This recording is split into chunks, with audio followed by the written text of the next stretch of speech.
Political harassment lang. Yan ang sagot ng vendors party list sa disqualification case na isinampa ng kontradaya laban sa kanila. Mariin naman itong itinanggi ng poll watchdog. Nagbabalik si Joash Malimban para sa detalye.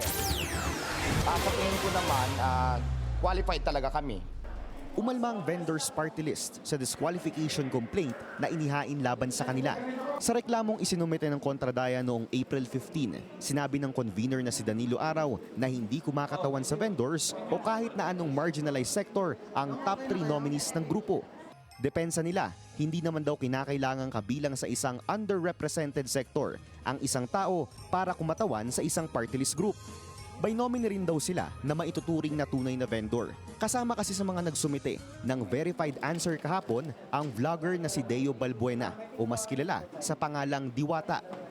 Sa desisyon nga po ng Supreme Court sa atong paglaom versus COMELEC, sabi po ng ating Supreme Court, hanggat merong isang qualified nominee, hindi maaaring makancel ang registration ng party list. At alam po ninyo, kung ang isang tao ay naniniwala na hindi kwalipikado ang isang party list nominee, meron pong nararapat na kaso na dapat i-file. Hindi po ito complaint for cancellation. Dapat po nag-file sila ng petition to cancel the nomination. Dagdag ng party list group, maituturing daw nila itong political harassment dahil sa dami ron ng mga party list, sila ang pinuntirya. Nagtataka nga lang din ako kasi di ba sa dami nga na nag-file ng party list pero sa vendors lang nagkaroon ng ganito. Pauna nang sinabi ng kontradaya na pinag-aaralan na nila ang pagsasampa ng reklamo sa iba pang mga grupo. Ayon kasi sa kanilang naging pag-aaral, 55% ng mga tumatakbong party list group hindi kumakatawan sa mga marginalized o underrepresented sector. Sadyang nauna lamang daw ang vendors party list sa kanilang mga tinitingnang grupo dahil mismong sa kanila na nanggaling na ang kanilang top 3 nominees malalaking negosyante at kontratista.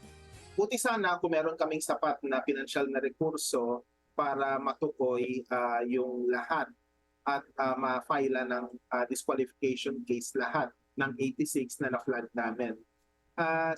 Siyempre, simpleng tanong lang, nasaan kaya ang sagot ng vendors party list noong February 2025 nung nilaunch namin ang aming dataset? Kasi kung susuriin sa aming dataset mula pa noong Pebrero, may mga issue na kaming ni-raise, hindi lang sa vendors party list kundi sa iba pa.